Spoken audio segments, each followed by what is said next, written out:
Hello, hello, hello. Good evening, everybody. Welcome back for episode 5. Really happy to have you. We've got a very special guest tonight. Of course, we've had a lot of really great special guests, but this anniversary, this 35th anniversary of Rockapella is something else. And it's so great to hear things I didn't even know, and I've been around a while. Just going to say hi to a few people. Here's Bryce. Here's Tony. Oh, we're in black letters here. Sorry about that, everybody. Jeanette. Oh my gosh, Jeanette, nice to see you. It's been a while. And there's Carla from the West Coast. And there's Joey, ever faithful Joey. I'm going to move this over so we can see it. I don't know why it's black letters. Hi, Brian. Good to see you. Amanda's back. Tanya and Monica. Everybody's back. So we have some new teas. We had new teas last time. These are the new teas. If you didn't get the Rockapella email mailing list, it's these things.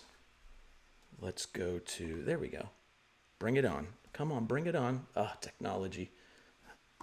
All right, let's try that again. There we go. Hey, look at that.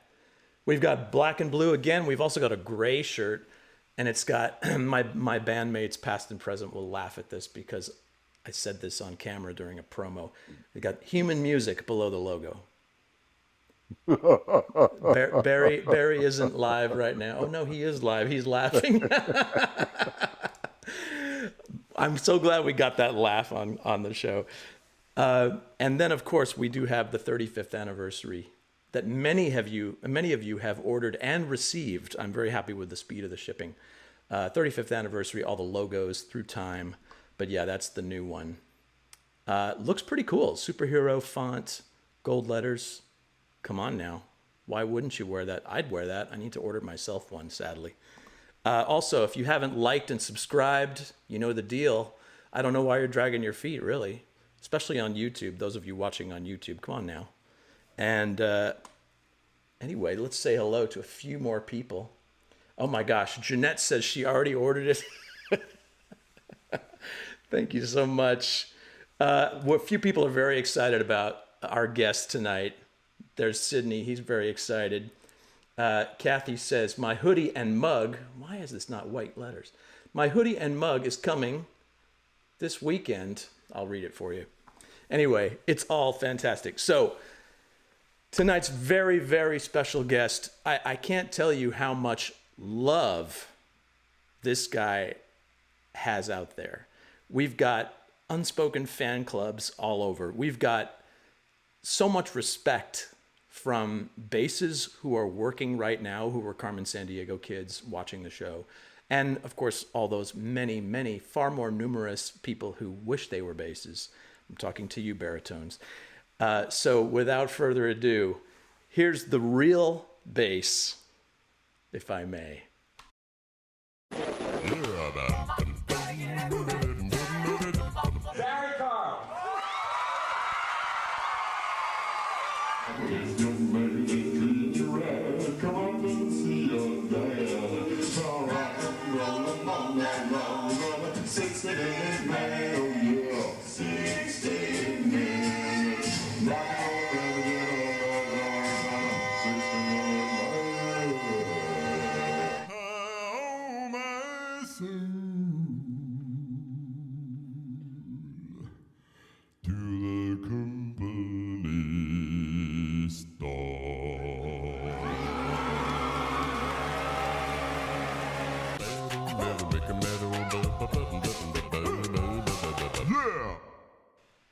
There he is. Oh my gosh. Look at what a great video. Oh, you're too kind. You made it all. And I love that you have beautiful gray hair, which matches the live in concert video. You're looking good, man. You're looking great. We can all hope to age as well as you. My gosh. It's time has flown by. I haven't seen you in a while, but other than online, I have to take my sip of water. We're going to talk about everything you contributed to Rockapella, because there's so much more than folks who tuned in at Spike Lee and Carmen really knew. because I have it on good authority that you really helped shape the professionalism and image of the group when you joined back in 1988.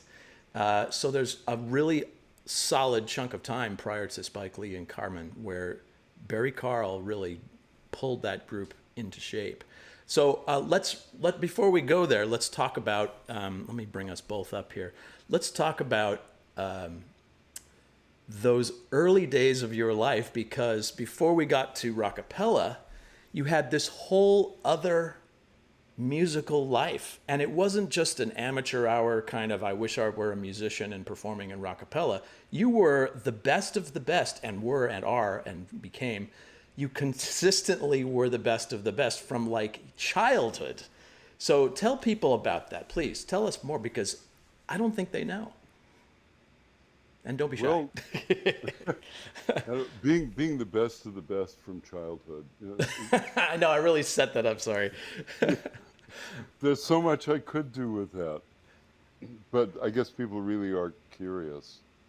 So I've been in music my whole life, virtually. I started playing instruments when I was about 8. My first instrument was tenor sax, because that was my dad's instrument, and Sax. yeah, yeah. Wow. My dad was a ferocious doubler. He played uh, soprano, alto, tenor, No pressure. sax, Yeah. and flute, and clarinet, and bass clarinet, and he played all of them. He was a beautiful player. Um, so I wanted to be like him, but tenor sax was not my thing, and I started playing the French horn when I was 10, Hmm. and I'm going to show a photo of you if that's all right. I think let's ground this. There's young Barry, that was pre-French horn. pre-French Yeah, horn, but it's yeah, coming. And yeah. then But there he is. yeah, there he is. There he is. By What a that time, pro. I spoke 7 languages, and I was a gourmet chef as well. No, I'm kidding. Um, Eventually. Well, I mean, how many guys that age own a tux? I mean, you must have had a lot of I didn't. opportunity to Hey, use hey, that. that was rented. Oh, That okay. was rented. So did you, there were some scholarships, there were some, I know you were playing in relatively professional ensembles at a very young age. Is that correct? Yeah, yeah. I got a scholarship to Juilliard when I was in my junior year of high school, Uh-huh. and they held a place for me, and uh, I got a full ride through Juilliard for masters, bachelor's and a master's in Oh, French full horn. ride for both. Wow. Yeah, And this and, is and long then before, and then yeah. I went back. I went back again when I decided that I wanted to transition from playing French horn to singing, and ended up back at the American Opera Center at Juilliard. That was Juilliard days. I was Now, about is this, 18 and then. this is the 18-year-old you, I think? That's Yeah, like the moment. yeah, That's the moment when you went to New York City, I would think. yeah. That was right around the time I went. Wow. Yeah, And I have to applaud your sideburns there. That's pretty stylish. they were epic '60s sideburns. Yeah, Those those are genuine hippie sideburns, folks. fantastic. I was Well, I was a hippie. I was. I had the beads and everything. so here you are at 20. You're letting your hair grow out, but you're learning French horn at Juilliard. Or Yeah. you already knew French horn. You're starting to be recognized as this guy who is Mr. French horn, not just an everyday. Well, maybe at Juilliard you're an everyday French horn. Certainly before you got That's I was. yeah I was really ordinary at Juilliard. at Juilliard, which is saying something. Yeah. Did you have I any re- famous classmates there? Anybody we might? I know a lot of people passed through there. It was a while ago, but yeah, well, I mean, it was a very exciting time to be there, because it was right when they started the drama division. oh wow, So the first year drama division when I was there were, let's see, Robin Williams, uh, Patti LuPone, David Ogden Stiers, Wow. just a whole, what's her name? Christine Baranski. Oh yeah. She was, they were all part of this first year. It was very explosive and wonderful. So Uh, you had all this French horn experience from a very early age, and you quit it all. You played in orchestras after school. Is that that correct? was what made me quit, It actually. made you quit. Oh, tell me more. Well, no, I had always envisioned playing in an orchestra as some sort of apotheosis musically. It's like you just couldn't get any better than that. And as a kid, I was so fortunate to have all these like really amazing musical experiences in instrumental ensembles. Yeah. I mean, one of the things I've been doing during the lockdown is getting reacquainted with music that I was playing as a teenager. Oh wow. Uh, Incredible chamber music. When I was a kid in LA, I played in a woodwind quintet, and all the other guys in the group went to Curtis in Philadelphia. They went to the Curtis Institute. And I was so disappointed that I had to go to Juilliard. All my friends were at Poor Curtis. suffering soul. It was it was really terrible. But so so I had all these tremendous, um, really high musical experiences. Yeah. Places like the Music Academy of the West in Santa Barbara. The assembly of young talent there was just so just world shaking. It was, playing in that orchestra, it was like playing in a major orchestra. Plus, I did get to sub with, major orchestras, which was a thrill. So there's that kind of elemental thrill of sitting in the middle of this great professional ensemble making this glorious, glorious sound that has a very kind of special high to it. And I think as a kid, I thought, wow, I get that every night. I get that every, but orchestras, I don't want to generalize about orchestras, but the thing about a job is that it becomes a job after a while. And my experiences in a professional orchestra, I played in the Jersey Symphony for like 3 or 4 years. And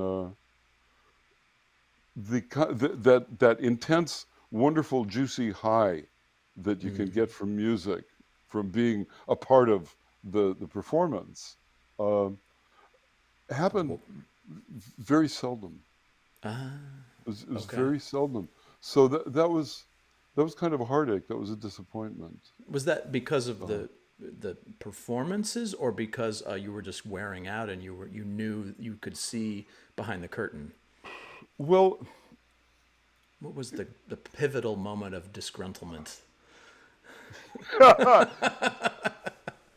if I may? you had to ask. You are such a You don't have to name perceptive, names, perceptive evil man. No, there was an but we are event. the beneficiaries of that moment, so it's important. There was an event, and I called it the Scream. Oh. Yeah, there were a whole bunch of players that went from Manhattan. They commuted to Jersey from Manhattan, and we'd get picked up by a rent-a-bus, and we'd get bussed out to wherever in New Jersey there was the concert that night, um, and then bussed back. And the way out was, kind of quiet, people getting ready for a concert, eating their takeout Chinese, and the way back was a party. And Well, it was the 60s, 70s, right? 70s. this was the yeah, Yeah. this was the mid. This was Party was still going on. It hadn't mid stopped in the 80s. definitely mid. This was mid-70s, classic party bus.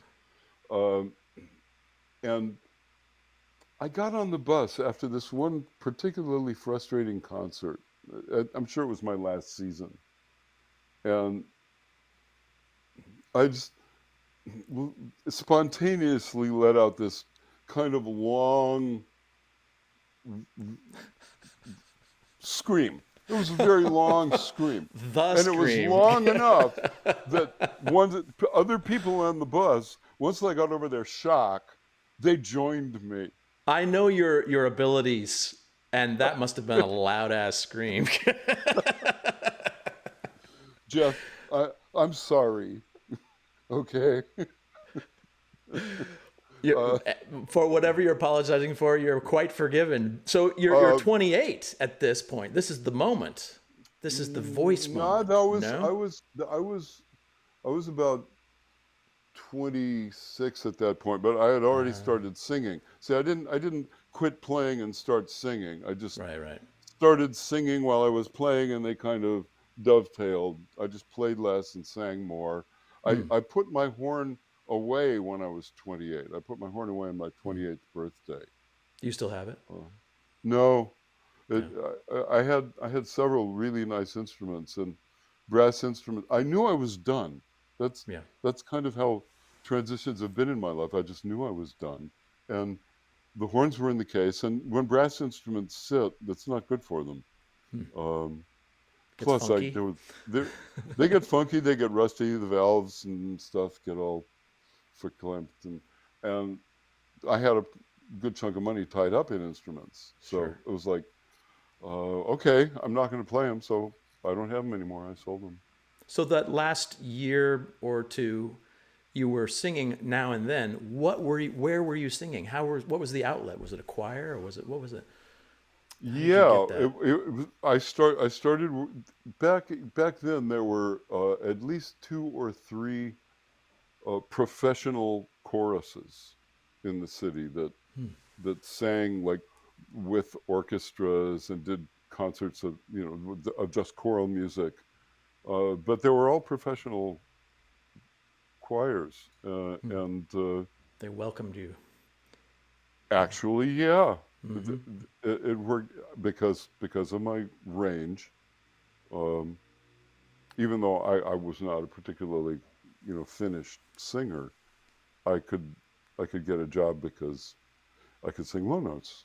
Did you get that same So feeling in the middle of the choirs that you got in the middle of an orchestra at the best times? yes, yes, there was something just so raw, exciting, and once again, not to name drop, but some of my favorite, You've uh, got them to pl- name, so name drop them away, please. well, some of my favorite gigs playing the French horn were like doing PDQ Bach Christmas Oh concerts. gosh.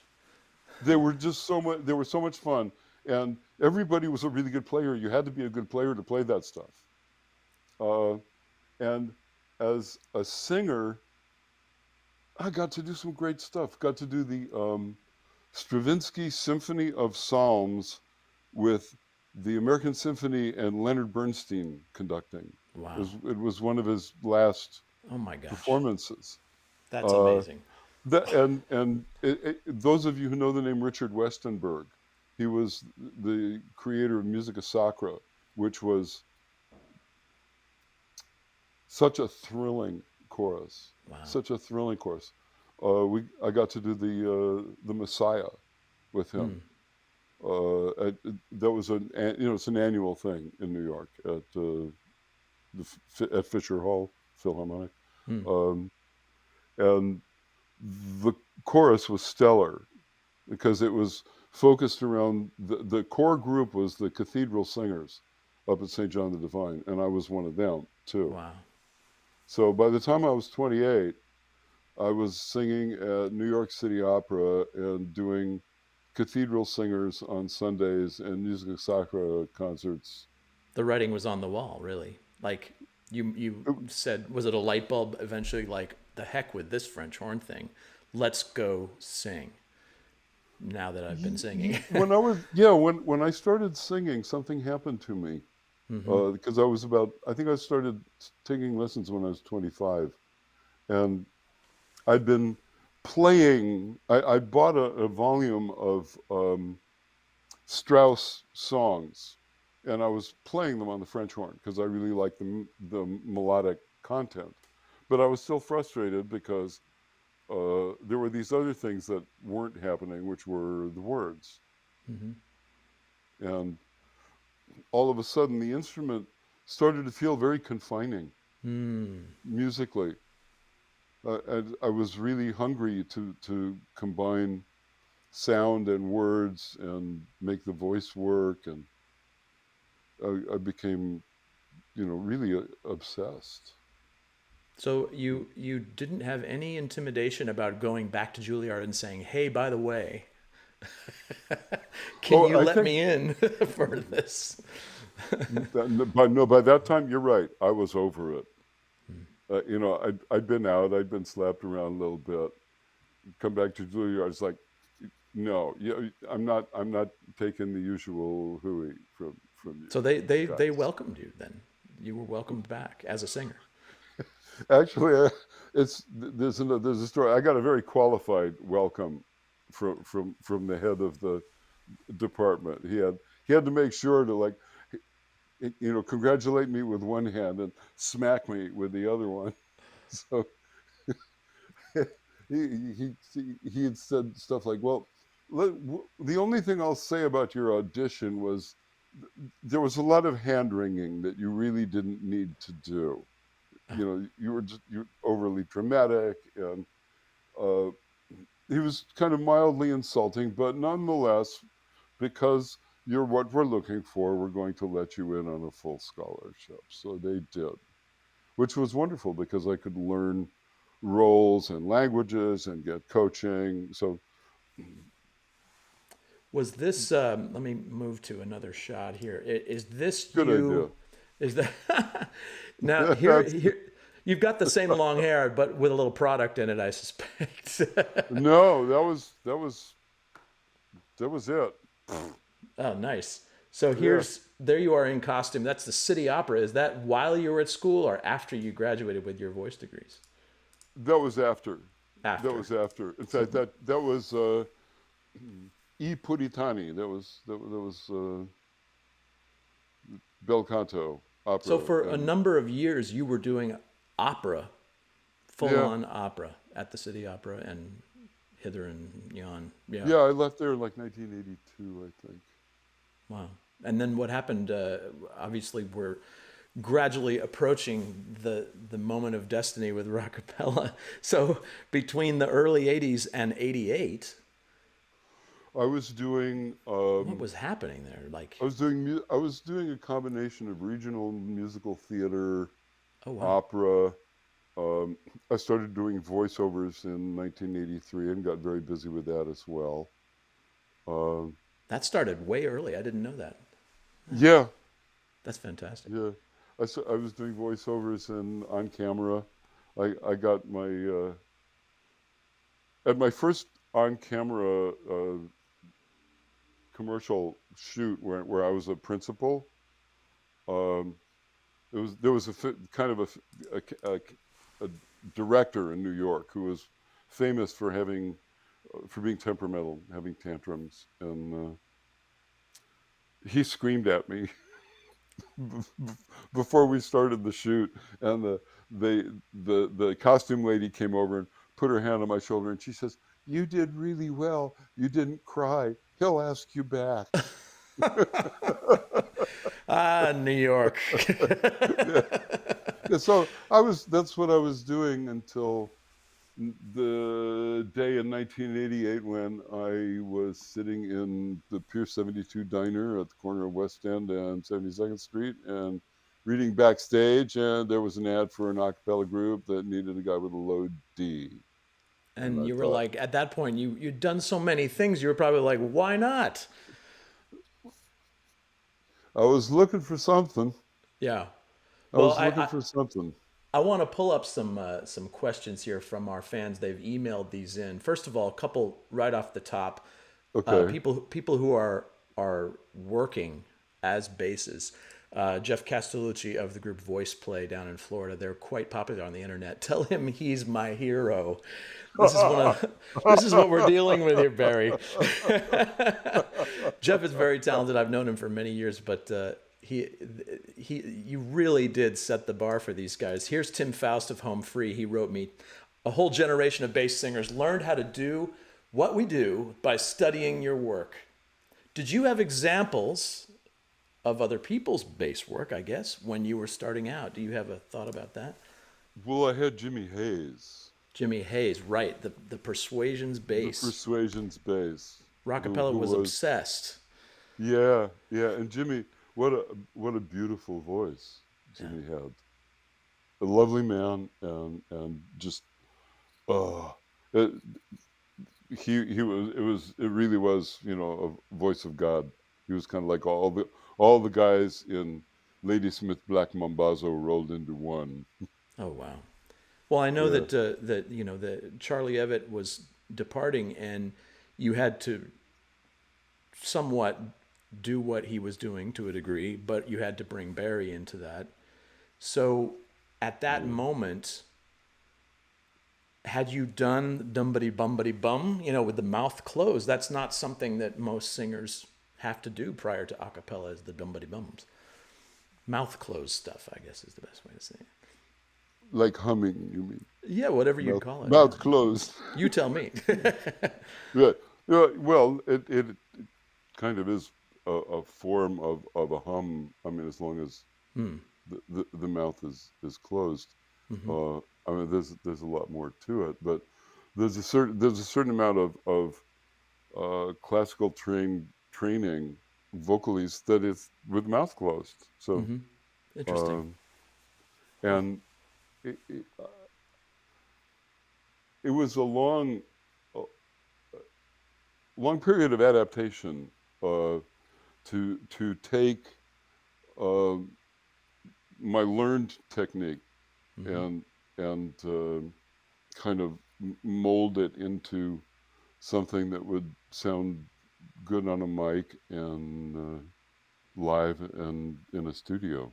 And they never stopped working, as I recall. So I assume you had many relatively high pressure opportunities to really address that. Like, oh, I need to think about this. I mean, wasn't your gig the first the anthem at the hockey game story? Please tell that story.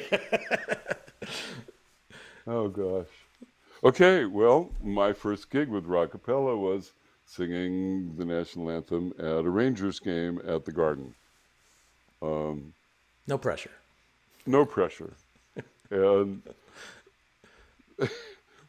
we had these outfits at the time. We all looked like sofas. Uh, that an old girlfriend of mine described as the style being called French remorse. Uh, we, That wasn't we, the earth tone suits. Was that something more colorful? well, these were shirts that looked like flocked wallpaper from a whorehouse, basically, and and tight black jeans and patent leather shoes. And Sean had this poodle cut with the braids, Right. and so we're out on the ice, and the people in the blue seats, they start booing when we're singing because we're doing it slowly. We're doing a heartfelt rendition, you With know. a poodle After cut. with a poodle cut, I mean, we look a little out of place amidst all the hockey jerseys, but there we are, and we're singing, and the blue seats are booing, and the players are now giggling, and the whole thing gets on sports bloopers of the week. But I didn't care. There's got to I be a did not. tape out there. No, I'm sure there is. I didn't care Hmm. because that was the first time I ever heard the four of us with 100,000 watts in a 25,000 seat hall, and I was over the moon. It was like, And you didn't have to project wow. so hard, I would think. No, I didn't have to do hardly anything. It was like, whoa, Well, this is now, sweet. And yeah, I didn't yeah, have to yeah. put on a wig. I didn't have to put on makeup. I didn't have to put on tights. I didn't have to put on a costume. It was like, oh, okay. That's interesting. Kevin Wright, our later bandmate, said something similar to that, where he came into Rockapella and he said to me, I was so happy to just be Kevin Wright. Yeah, Same yeah. thought. Well, let's I had take a the look at same experience. same experiences. Yeah. Yeah, transitioning from opera, it was like, oh, I can be me. That's great. So these jokers, one would say you took a step down, or maybe a step laterally, let's say. But you came in and they were not dressing the best. Is that a fair statement? Well, I've heard you had a big part to play in helping them clean up their act, be professional, present. What do you have to say about that? I was a You dick. No, well, they needed it, right? They've told me Well, this. They were on last week. oh, okay. So you're forgiven. Well, I was working with a professional choreographer and mime at the time. Oh, wow. I was bartering voice lessons for movement and mime lessons, Wow. and I told her about the group and got her to come in and literally choreograph numbers. Because Rockapella, uh, pre moi, uh, had a trunk. Literally, they Right. took a trunk. It was propapella. Propapella. That every song had a prop, or at least one, and That so can there only was a get you lot of so far. Yeah. right. There was a lot of shtick, and it was cute, and sometimes it was fun at doing bar mitzvahs and stuff, which was my first year and a half with the group. Um, So so you said we can be more. We can. I know oh we can. yeah, Yeah. well, I felt like I had already paid dues a couple of times. I it took me a while to break in as a horn player. Uh, it took the same kind of impetus with voiceovers and with opera singing and with studio singing. There was always an admission fee, sort of, in terms of you had to put in your time and you had to do the freebies and the things that nobody wanted to do. Um, so once again, it was putting in putting in time, doing stuff like bar mitzvahs and weddings and uh, Was that staging choreo person responsible for things like the Zombie Jamboree stuff? That yes. all those goodies that we Yep. still we know Yeah, today. Joan Merwin God bless you, was the Joan. name. Joan Merwin. Immortal. Yes. And we rehearsed, I Yeah. would say, 3 or 4 days a week for 3 or 4 hours Oh, a day. wow. So To the other guys were really all in. They were like, "You're right. Thank you," well, more or less. I don't know. I don't know about your right, thank you, but everybody did it. They showed up. Yeah. Yeah, and I commented them last week that commented them to them last week how go-getting they were. It's so impressive how they were just hungry and they were on the streets and they were just making it happen. And so you were dropped right into that. It sounds like you got up to speed very quickly and they were willing, if I may draw some conclusions, they were willing to go there because of that attitude. Like that's who Rockapella was. Is that kind of a fair statement? Ready to I work. th- I th- I th- I think so. I mean, the first time that I heard the group was at Don't Tell Mama, and Sean had invited me down to hear the group with Charlie, and the sound specifically between Stephen Elliott and Sean, that three-way blend, just like raised the hair on the back of my neck. It was like, whoa, this this is a sound. This excites me. There's there's something really juicy and potentially really excellent Was that, you in think, this. because they did so much barbershop early on? They really knew that Probably they ring? were locked. They Yeah. were solid. Yeah, and it Yeah. wasn't just the ring. It was actually the individual voice qualities and how they meshed. I thought that was just really exciting. Well, Um, I do want to talk about your contribution to the look of the group, because pretty fast things started to change. We got what we call the eggshell era, I think. You mean the Easter egg? The Easter egg, thank you. Easter egg Easter era. egg, that's the term I'm looking Right. for. The Easter egg era that looked very, I Yes. mean, look how polished those guys are. I'd hire them back in the day. Well, once again, Joan Merwin had us do our colors. Oh, right. Back then, summer, fall, winter, spring. I remember that. The book Hmm. came out or something. Right. Wow. So You did. all of these colors were keyed to our seasons. Man, I remember those days. And then the next phase was these custom jackets, Yeah. painted jackets. Those are the ones that appeared on The Tonight Show, as I recall. And Yes. yeah, I think I have a picture of that here. Oh, there they are with Scott. Yep. Yeah, Yep. very The nice. Tonight Show on New Year's Eve with Jay Leno. That was very And cool. nobody else looked like that. And again, it's like separate but equal, really snaz. And we've got, of course, the black suit era right before I joined, and Yes. and then of course things got a little interesting after that. And then we ended up That's grunging that, ourselves. that's what happens when you hire stylists. I know, right? I Yeah. remember the stylisting very much so. Uh, Let's go back to some questions here because we've got a lot of great ones. So, superfan Brenda Lee, are there certain memories of Juilliard that really stand out to you, like really to this day? yeah, there Probably. probably are quite a number of them. Of all different kinds. It was a weird place. Um, What was the weirdest thing you can think of? I mean, oh, a I bunch don't of even know if I performers. no, I can't even say what the weirdest thing I think Oh of is, man, but I mean there are notable moments. sure. Like the tuba player that some other guys locked into a tuba closet. Oh yeah, That was college stuff for sure. college. I mean, uh, I'd like to keep it light, but Juilliard had like one of the highest suicide and dropout rates in the country. I was It going to was, say, is it, it a it was pressure cooker? Yeah. oh my Wow. gosh, it really is. I You mean, it have to be was. excellent because you were excellent enough to get here or something like that.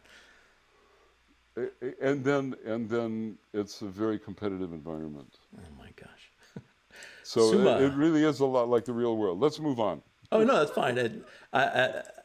Suma says, "What was your favorite or memorable moment from the Carmen Sandiego show?" I'm sure there were many of that too. Oh That was, gosh, there were I so know, many of that's those. hard to say. Um, That was the best part, I would think. It's that there are so many because of the the, way it was made, what right? what a brilliant, miraculous thing that show was. I mean, you were there. All the people, all the amazing people that worked on that show, from Howard Mm-hmm. on down, everybody. The camera crew was a bunch of geniuses. The prop department was amazing. The writers were, hysterical, and every day It was a joy, I thought. was It a was real joy. Yeah, work, but a joy. Yeah, yeah. yeah. Everybody worked their butt off, but it was inspired. It really was inspired. Tanya says, "Why and when did Rockapella stop wearing those leather jackets? What's the story behind them? Do you still have yours?" Yes, I still have it. Uh, I think we stopped wearing them just because we needed another look. Yeah. We started to feel the that we needed a change up. After the That Tonight was Show, I would think. Like, where do you go? yeah. We needed not a rebranding, but and they were hot.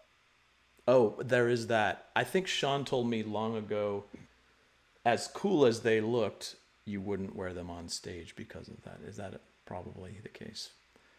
Yeah. I mean, Yeah. we might do one number in them or so, and Yeah. then we'd have to take them off. I mean, those Yeah. jackets were originally lined, and Got that was funky. intolerable. That was Yes. intolerable. I think people don't realize how hard it is to look good when you're sweating and pounding the stage. Like there's I never figured that out. polyester in most cases helps a lot. I know Sean and his Everly Brothers thing right now. They're dealing with that where they're trying to get custom shirts made of Wow. polyester that will last the sweating and the, yeah, enough said. I think I sweated through every shirt I ever wore on stage. I remember that. And you can't, it's better to wear dark colors because you can't see the sweat. That Yeah. was true for me Well, too. uh, We've got, yeah. here's, speaking of him, John. now we've got him to say a few things. My question for Barry is more of a request. Barry, you're a master of accents and voices, and three of your characters come to mind from Carmen Sandiego: the cockroach, Big Baby, Mrs. Pumpkin Clanger. Oh, and your announcer voice too. Oh, and also your Caribbean voice from the live show for Zombie Jamboree. Would you talk about your process and if each of those voices is based on an actual person or how you arrive? How do you arrive at that? Yeah. It's very interesting to me too, like that you just are a natural with voices, and obviously you started with those voiceovers early on, and you're a performer and an actor. So Well, your you know, thoughts? you and I worked together for a long time. You know, it was like you and me over on one side of the stage, and it was the three guys over on the other, and there we were, the boiler room, pounding it out. Um, you must have had some clue that I have multiple personality disorder. Now, we don't joke about that. We all had our demons to bear back then. No pun intended. I think it has. So seriously, I think it has a connection to the musical brain, because Sure. language and music to me are very Accents. Yeah. intertwined, and accents are a kind of a music. You know, dialect is a sort of a music. Um, that's the best answer I can give. I did, as a kid, I had a fantasy of being kind of a human Rosetta Stone, being able to read and speak any language on earth, you know, being able to communicate with everyone. So Sounds even wonderful. even being able to learn a few words in another language felt expanding to me. And accents are just fascinating.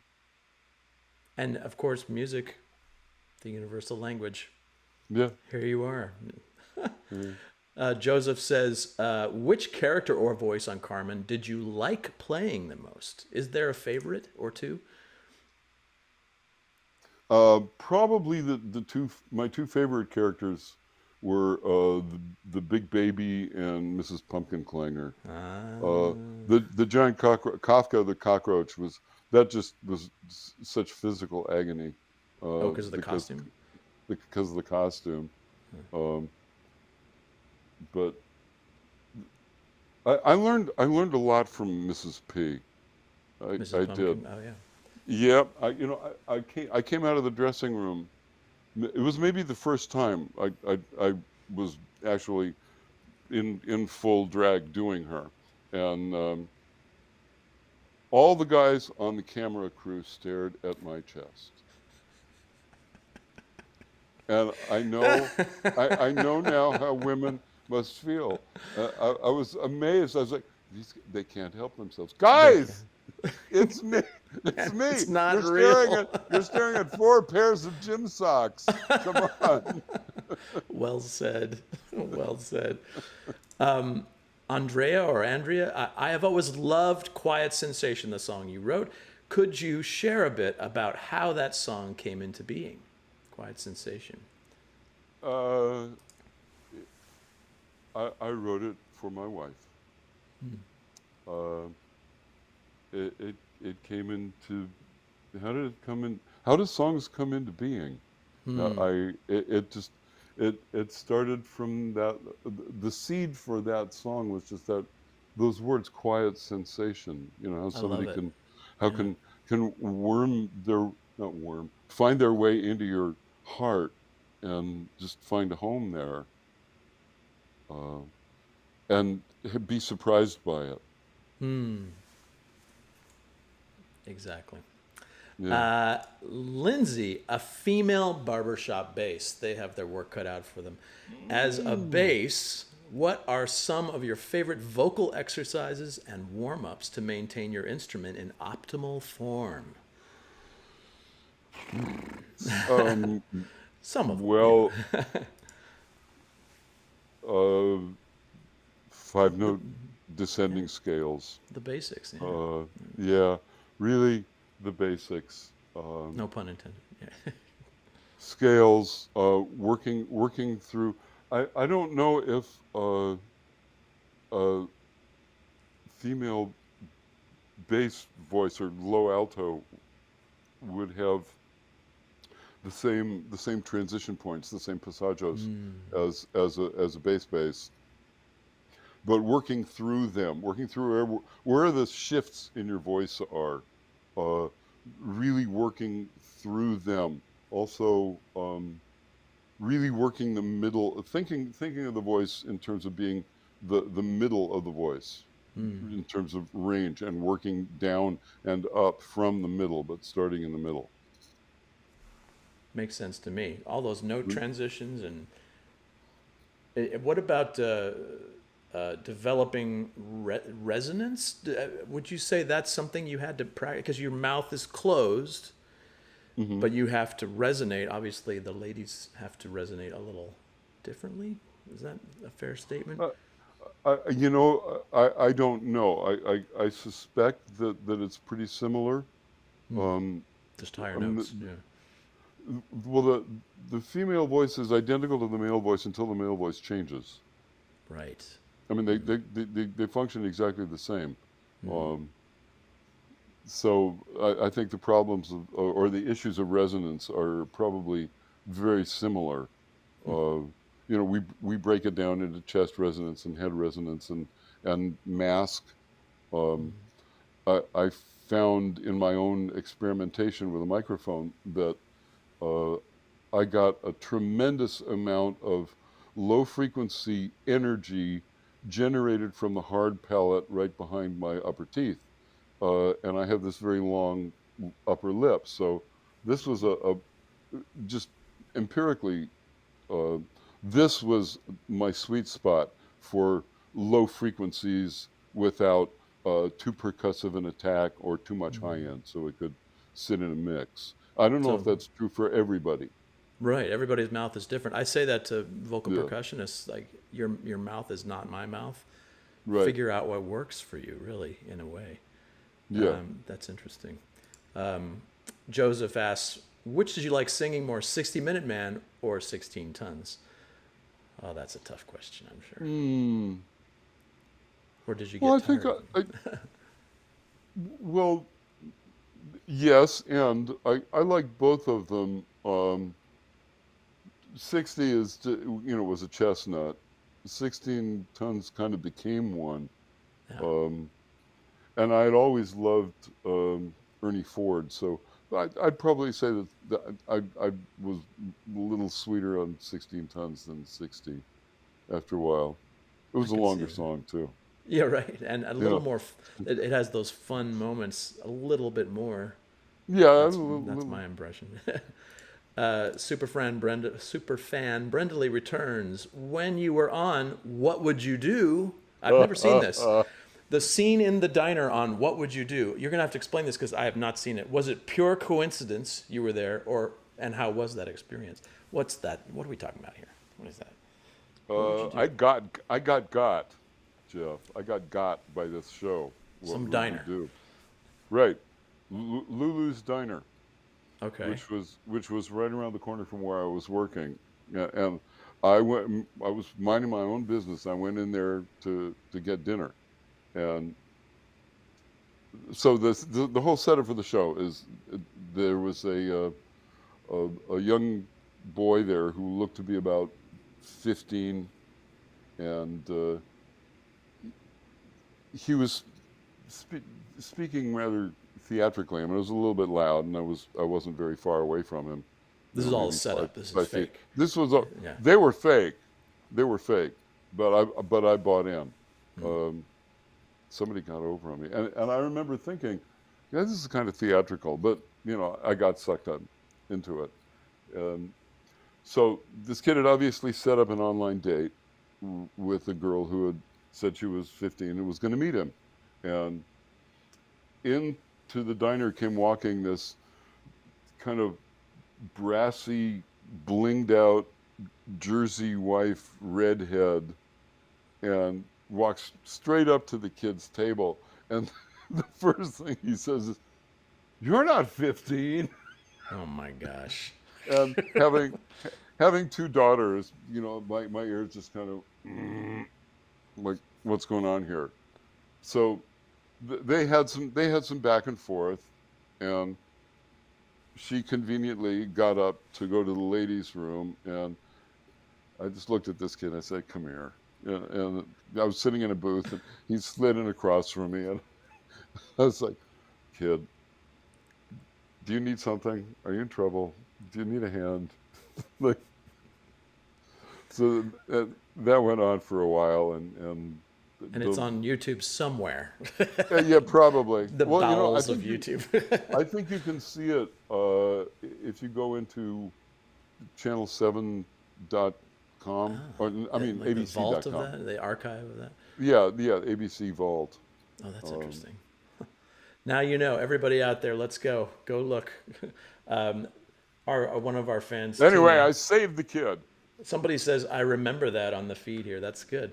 Keone, that's a Hawaiian name, I believe. I think we answered this. Do you still play the French horn? That's a challenging instrument. And what do you do to relax nowadays? That's a good question. What is Because this COVID, relax you you know. speak of? I don't play the French horn anymore. I don't even own a French horn anymore. But I can do the Rocky theme with my hand,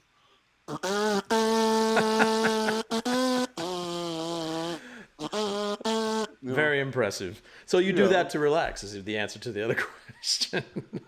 God, I hope not. Oh, man. Lately, well, especially since lockdown, what I do is I live about 12 minutes away from a huge state park. And I get on my motorcycle and I go ride in the woods. Or I listen to music, or I make music. Do you still cook? I know you were passionate. Still do that. I still cook, yeah. Actually, Thomas says, what are you cooking in the kitchen lately? That's a good COVID question. Oh, well, nothing terribly exciting, actually. Fair enough. Yeah, I don't. Oh well, last week I went to Costco, everybody, and I was so excited to find a big box of chanterelle mushrooms Ah, that yes. I had to buy them and saute them up with fresh farm butter and elephant garlic and a little bit of See, salt. there he is. There's the guy that I know. But You got everyone, me. You got me. Barry gave me, as he departed, he gave me a very generous gift, a beautiful 10-inch chef's knife. And I still use it to this day. I used it this morning, actually. And the quote that I love from you, we were out, I believe we were at a very fancy restaurant in Atlanta, probably the nicest restaurant I'd been to at the time. We managed to figure out where one was, and we sat there, and everyone else was in a suit, and we had casual clothes on before, after a show. And we were talking about ground pepper.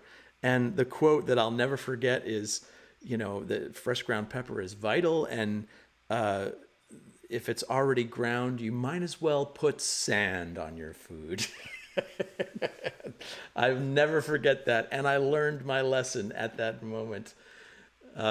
Stacy Pilson, are you still Stacey. writing?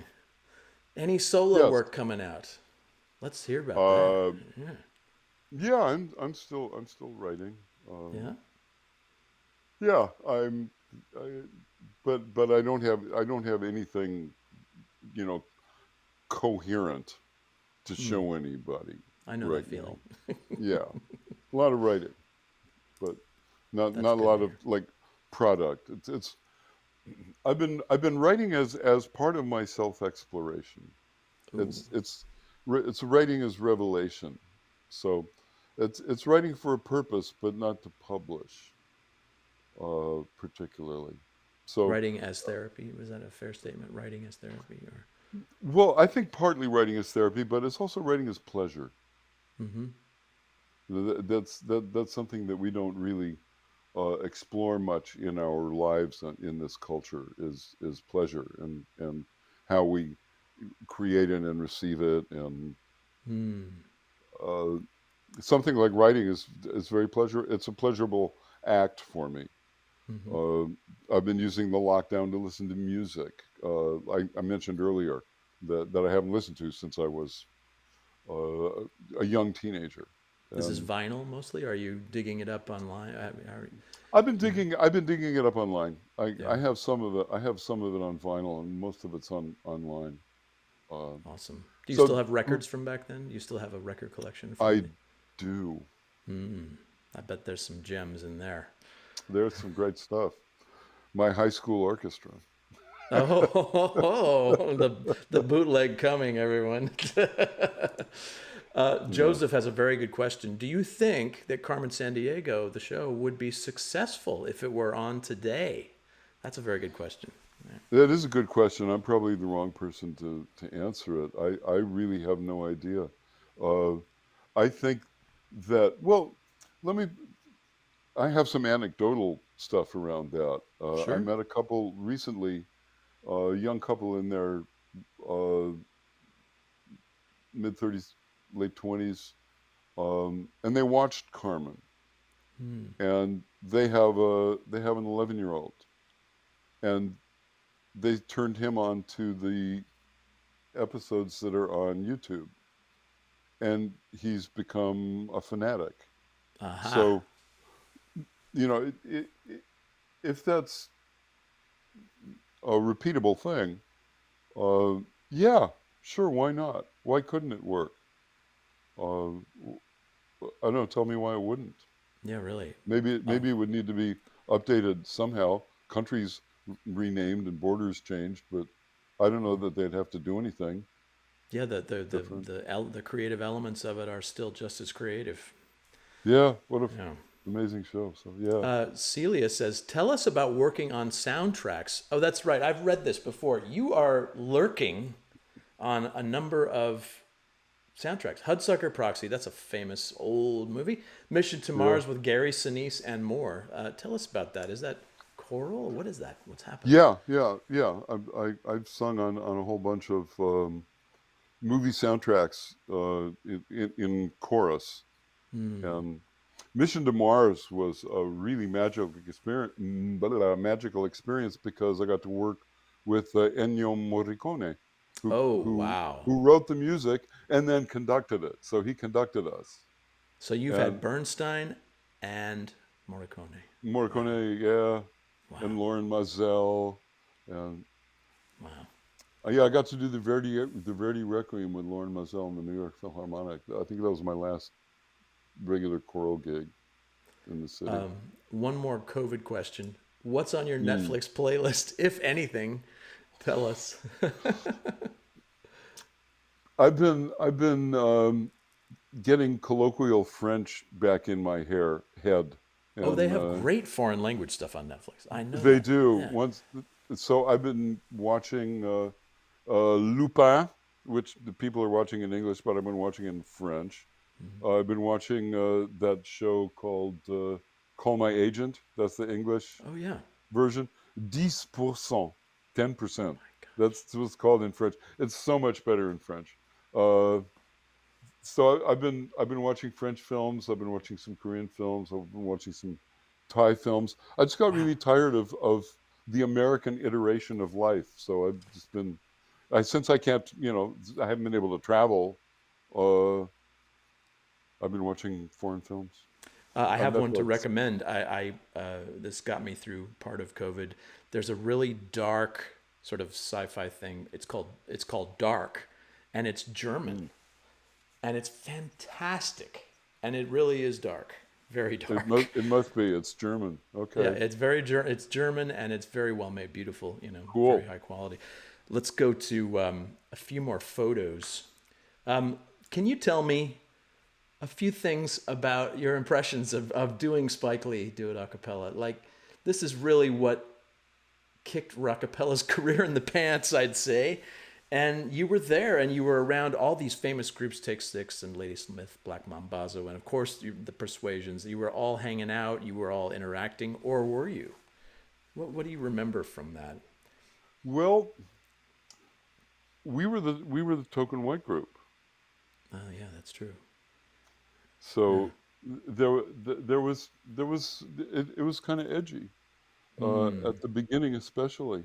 Um, we met the Persuasions the first day, and They knew you already, right? no, no, No. Oh, they hadn't no, actually. mm-mm, All this time. Oh my gosh. no. That was our first encounter, and the first day that this one guy, he was busting on me so hard. He was telling every white joke he could think of, Oh my and gosh. so I just back off. Uh, then the next morning, we're in the cafeteria in the basement of the Brooklyn Academy at like 6 a.m. And the only one of the Persuasions there is why am I drawing a blank on his name? Is the lead singer Oh, Jerry Jerry. Yeah, Lawson. Jerry. Yep. Uh, Rest and in peace. Yes. rest well, all of them, gosh. Yeah. Uh, but we idolized them, and we did their arrangements straight up. We didn't change a note. Uh, and Sean went over to Jerry and very respectfully asked him if we could sing one of their songs for him Wow. or with him, and he was like, whatever. And so we started singing one of their songs. I don't even remember which one it was right Oh now, my gosh. but Jerry, he kind of started, he kind of ungrumped, and then he started kind of like getting into it a Ha! little bit, and then he started singing, and then the other guys came in, and at first they were just saying what, Oh my and gosh. they it was like a movie. One by one, they all kind of like came around and joined in, and then we were all singing together, and then we were all friends. Oh my gosh. I've never heard that before. Yeah, it was Wow. beautiful, and What an we introduction. And you and proved and, yourselves, obviously. and ever since we were you know a team. We double billed together, we recorded together. That's right. It was My real Home sweet. on Carmen Sandiego was both of you. Yeah, Yeah. yeah. Wow. That's great. And then this happened. It did. What do you remember? I mean, you were there on Jay Leno's set. He was, I believe, he was subbing for Johnny Carson at that point. Is that correct? Oh no, he was already in. I No, he forget. was the guy. He was the guy. So what do you remember, like backstage, or what were your impressions of that experience? Because obviously that's a very special experience for anybody, really. Well, let's see. That was it. Happened on a s- Sunday. December 31st was a Sunday that year, and for some reason that morning, I managed to cut myself shaving. Oh my gosh. Um, but it wasn't a normal cut. It was on my nose, and I had a double blade razor, and I just kind of yoked myself, and it wouldn't stop bleeding. So I was walking around Sunset Boulevard on a Sunday morning on December 31st, looking for an open drugstore uh, where I could get band-aids and stuff like that. So just getting my face patched up and getting there to the studio, and the makeup woman Did her was best. like did her absolute best It to was all. cover It up my wasn't high lacerated definition back then. my Thank goodness. my lacerated nose. Um, I did ask Jay Leno when he came in to make sure that we had signed our waivers. I asked him um, if I could have his bike collection, and he laughed. Um, but it was pretty much of a blur. What was even better than that was our Japanese label was in town and came to the taping and took us out to some fantastic place downtown that I don't even think it had a sign on it. And That was the first time that I saw live lobster sushi. Oh, that was the legendary. Oh my gosh, That was it. I've heard of this So, story yeah. Well, I where won't tell the story. the lobster's like doing this while you eat it. Mm. Ah, Japan. But Speaking that was of, L.A. so Uh, yeah, remember this? This is the Best Fest tour at the holidays, I believe, in Japan. This is a rudimentary blue screen back here. It's amazing what we did for them. This is one of the more egregious experiences. that was a kids show called Pankikis. Ponkikis. That's What what are we your were thoughts on doing. Japan? Scott said, "Let's go to Japan." You guys were game for that, Oh, right? totally, Yeah, totally. Yeah, that what a great experience that was, yeah. or this succession of experiences. To be in that country as a demi celebrity was absolutely great. So totally different than the experience that uh, the Western business people have there for sure. Um, And I remember a lot the of these sorts of TV shows where you just spend hours and hours waiting and then prepping for the show and just over and over. I remember a lot of time spent doing oh this my sort of God, thing. yes, they were. They're so fastidious about every detail. I mean, I do appreciate that, especially the stuff that we did for their version of public TV. Hmm. Hmm. Uh, they lavished time and production values on everything. It made it hard work, but it looked fantastic and it sounded great. I think something people don't realize is how much corporate work Rockapella did, particularly in the '90s. There's Hawaii, if you remember Hawaii. I remember Hawaii. This is one of many, but it certainly stood out in my mind. This is the IBM Golden Circle Awards. There we are in a faux underwater scene, and then on the left is the typical thing, and of course you were always in front because of your voice and your demeanor, pretending to be one of the crowd or the lab coats or whatever. What are your best memories of corporate work? Just quickly, I know it's a lot there. Oh my God. Well, that right there was pretty fantastic. Yeah, that was. A month in Hawaii. That would never happened again, and it didn't happen ever before. So, A month in Hawaii with a golf condo and a convertible, and I brought my family and my babysitter, and everybody came first class, and all that crap you see us wearing, we kept. provided. Yeah, Oh, right, that's right. I did have the wetsuit for a while. I thought I would use it somehow. I don't know why. I did. Oh, that's cool. Oh, of course you did.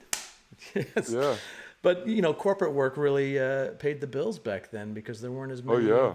gigs back then. It was quality, not quantity, in a way. Well, it was both for a long time. Yeah, yeah. I mean, the '90s were quite a period of conspicuous corporate affluence. They Well, had to get rid of it somehow. you did mention motorcycles. This is your current motorcycle, or one of them? That's your current one. You used to That's have my a red current one, bike. I remember.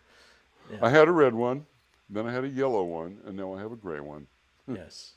Your red one was in a video or a photo shoot or both. Both, I have to probably. dig that up. Yeah.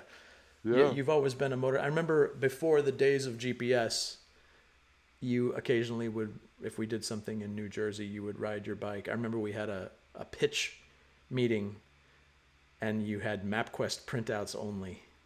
And that Did I didn't get go so lost? well. Yeah. But at least you were on your bike in the fresh air. Uh, and then I have to say, I get the impression that you are living a really interesting, peaceful life right now. Is that a fair statement? Here you are traveling to such places. Yeah. Well, it's interesting. Tell me I about that. wouldn't. Yeah. Well, I wouldn't call it peaceful, but it's Oh, okay. interesting. Uh, Travel. Well, obviously I haven't done much travel like that. I was in Thailand last January and got Wow. back to the States just as COVID was starting to be a big thing in China. And then I was in Maui a couple of months later, and I got back here. Um, the day before they closed the airports, and I sat here until October last year. But I travel and I teach, and You have a new, relatively new to me, let's say, different career now. You've got some, however much you want to talk about it. It's a very beautiful thing. Would it be fair to say you're a counselor? it would. It would. I mean, I've been working with individuals and couples now since 2007, That's wonderful. and teaching. So I get to do that. I still do voiceover work. I still sing sometimes. Hmm. I coach uh, individuals and groups uh, with singing and voiceover work. And what else do I do? That's a I lot. ride. I ride that silly silver bike, and Life's pretty I'm good, I'd say. living my best life, I'd say. Yeah, I would say so too. I I Yeah. I I don't want to keep you much longer. I know it's been over an hour here, and I'm so grateful you're here. The stories that I always learn something new with this stuff. There's just so much of a wealth of experiences in your past, and I'm sure more will come out eventually. And I hope to have you back with some of your bandmates in some other configuration. We'll have to figure that out. That would be great. We always seem to have fun when we get together. You, Absolutely. And yeah. we go ahead. Sorry. No, And after you. we're I know we're attempting a few things that maybe we'll be able to talk about at some point. That's all I'll say about that. And I won't say anything either. Yeah. We'll just leave it dangling there in the wind for all to salivate over. And I would again like to say, everybody, go back and listen to those old albums and listen to the skill of Barry Carl and the video material that you can find. He really did set the bar, and so many people are so happy to see you on here. So you're welcome back anytime, Well, anytime. thank you, and I know a lot of you who are watching, and to all of you, thank you so much for for all the good times that I had and for being here tonight. I really Thank you, appreciate Barry it. Carl. And thank you, Jeff. He's still here, and we should always have him on when he's available. See you, Mm. everybody, next time. It's been a great time talking to Barry, and have a safe week.